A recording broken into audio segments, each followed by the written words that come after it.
How do you see these projects balancing economic growth, but also protecting our agricultural way of life and natural resources?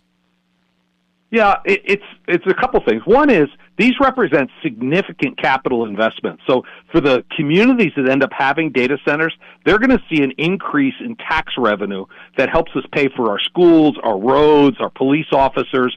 So it's a benefit in that regard. It creates tremendous jobs in the creation. The caveat, the thing we have to be careful of is we all know these data centers consume an awful lot of power, and they also consume water. We have to make sure that the water rights of existing farmers are not negatively impacted. So these have to go in a place where we do have surplus water.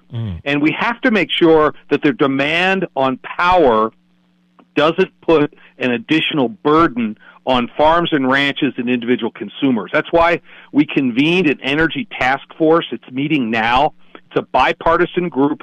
I'm going to get their report in September, and that's really going to lay out the roadmap for Montana's energy future. And it's going to include things like behind-the-meter power production. So some of these data centers, we're talking to one group that's talking about building a natural gas pipeline directly to their data center. They're going to put their own turbines in.